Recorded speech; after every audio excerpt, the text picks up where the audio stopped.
Hi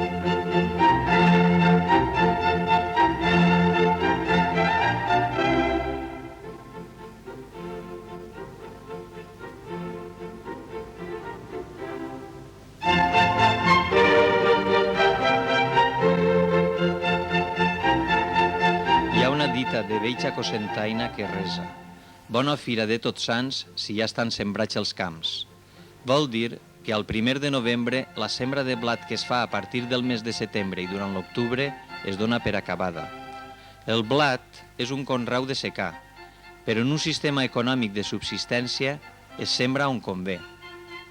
A l'horta es sembrava després d'haver fet hortalisses 2 o 3 anys i quedar la terra ben adobada, deixant-se caure la llavor a eixam, és a dir, escampant indiscriminadament els grans per tal de fer taules i poder regar. Al secà es feia a sol, deixant caure amb regularitat el blat amb la mà dins del sòl cobert pel forcat. En acabar de sembrar tot el bancal, es passava la planadora amb el fi de que la llavor quedara soterrada i disposada per a germinar.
Les pluges de la tardor i principi de l'hivern ajuden al fet que la llavor germine.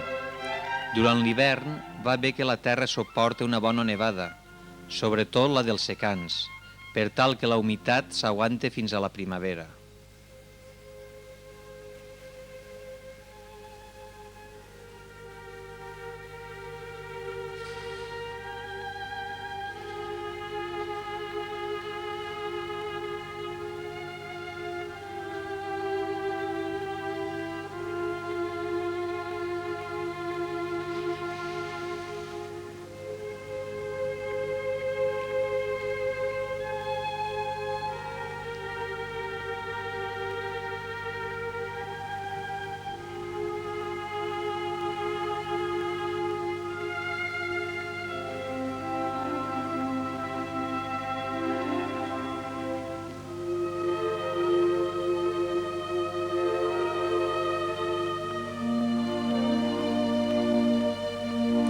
En abril, si és horta, es fa un regonet curt i si és secà, s'espera les sempre beneficioses pluges de Sant Jordi.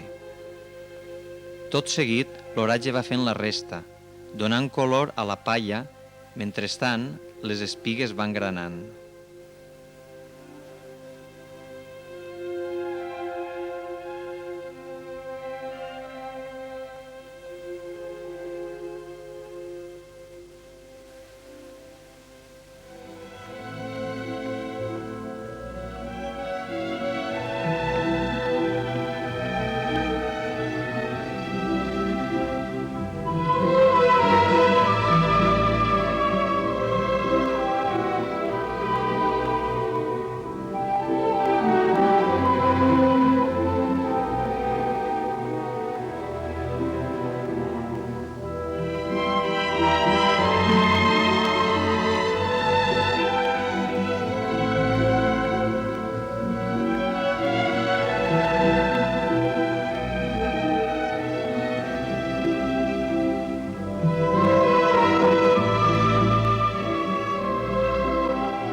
pals al puny i comença la sega als bancals més primerencs.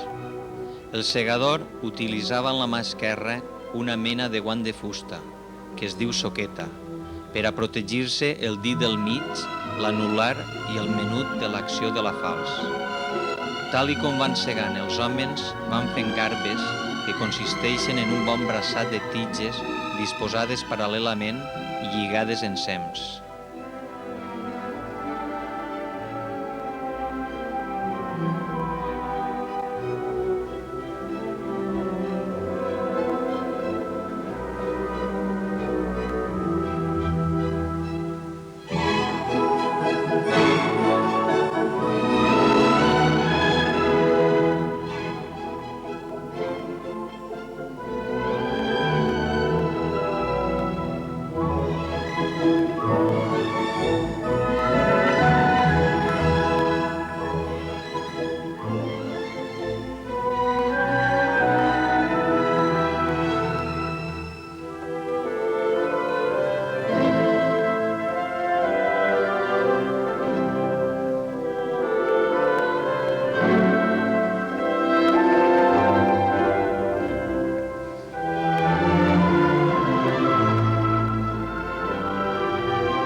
Tot just després de la sega es comença a garbejar, és a dir, portar les garbes a l'era per mig d'un animal de càrrega, tot i posant les garbes als laterals de la bèstia, subjectes una per una amb una corda a les samugues.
Una volta les garbes a l'era, comença la batuda.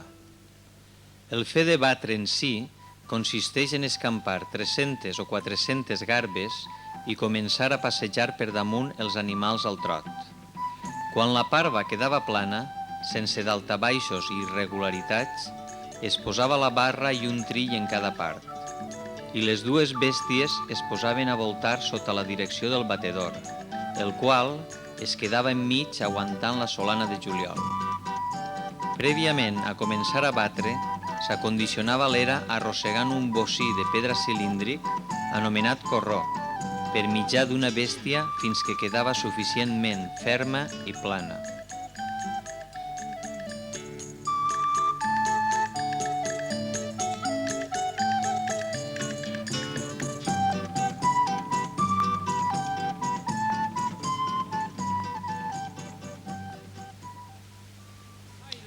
La muleta, la sot i la ferradura, la sot i la ferradura, la ferradura i la sot. Fa anar l'animal al trot, fa anar l'animal al i fan la palla menuda. Fa anar l'animal al trot, fa anar l'animal al trot i fan la palla menuda. Mig vora, mig vora.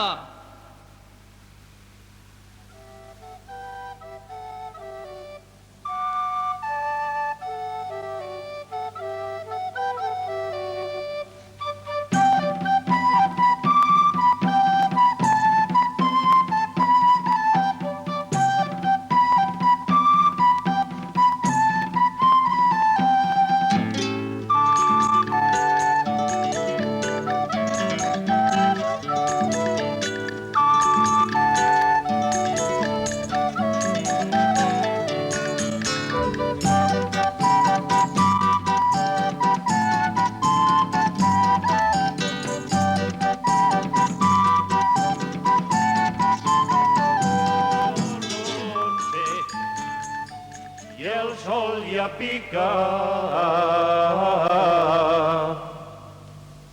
que serà quan toquem 12 i ser migdia.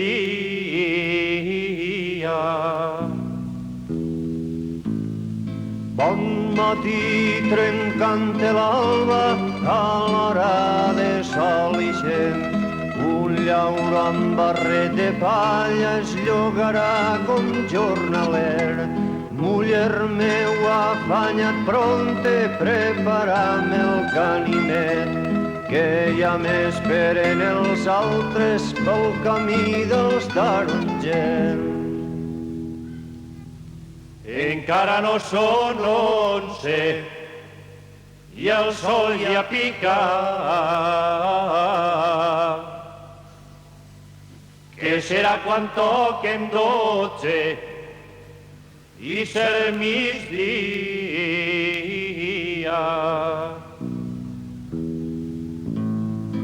El llauró amb barret de palla dalt d'un carro carrincló pensa en el molt que ell treballa i el poc que fa el seu patró. Dormint davant van els altres companys d'Aladre i Llegó, mentre l'acaba el seu pas, al marge el camí i el sol. Un cabàs i una llegona doblaràs l'esquena al sol. Hores llargues i gruixudes treballaràs llaurador. Encara no són 11 i el sol ja pica, que serà quan toquen 12 i ser migdia.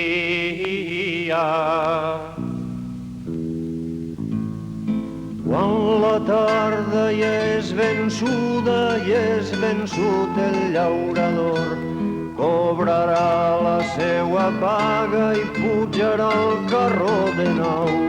Guarda molt bé les pessetes com qui guarda un gran tresor, que hi faràs quan no treballes tot al llarg del temps pitjor.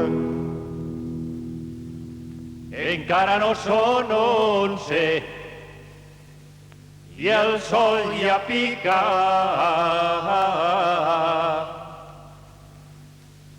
que serà quan toquen 12 i ser migdia.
havia eres al servei públic, en les quals tothom que volia batre havia de pagar un lloguer que es deia eratge i que generalment es feia en gra o palla.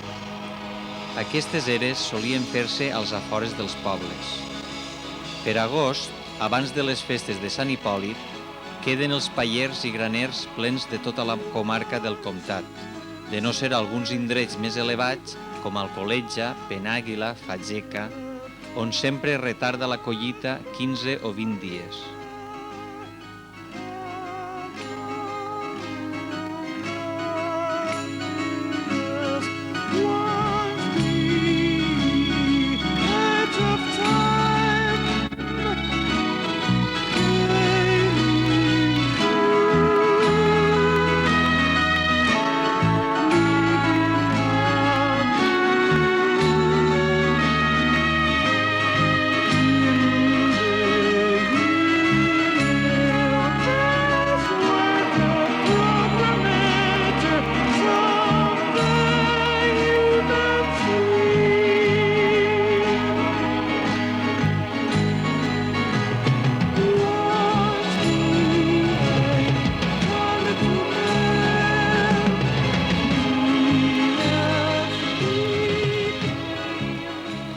Una vegada el blat a casa, s'havia de convertir en farina tal i com tenien necessitat de fer pa.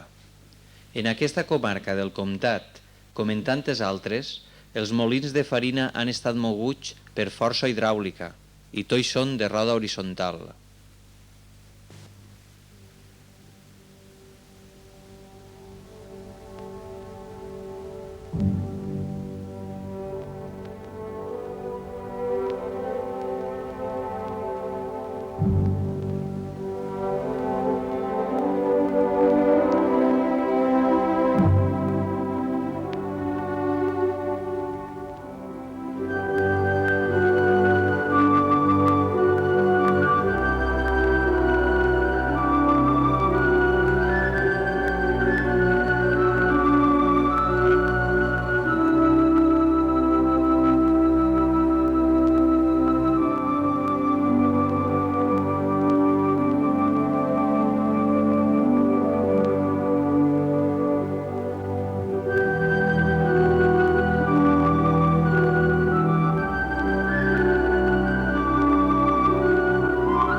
És curiós veure com, en cada cas concret i en diferents molins, s'utilitzen al màxim les condicions naturals del terreny. Tot l'aparell que envolta la indústria que estem estudiant forma part de la naturalesa. L'home va construir el seu mitjà de vida integrant-se i formant part de l'entorn, i en últim cas, les construccions que va fer queden assumides pel medi ambient i en cap moment no el desequilibren.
volgut incloure en aquest estudi complien una funció local pròpia d'una economia de subsistència que ara no pretenem emular, ja que no tindria cap sentit, sinó descobrir-vos l'ingeni d'aquella gent i el seu seny en la valoració i utilització de tot allò que li oferia la naturalesa a un nivell que avui diríem ecològic integral.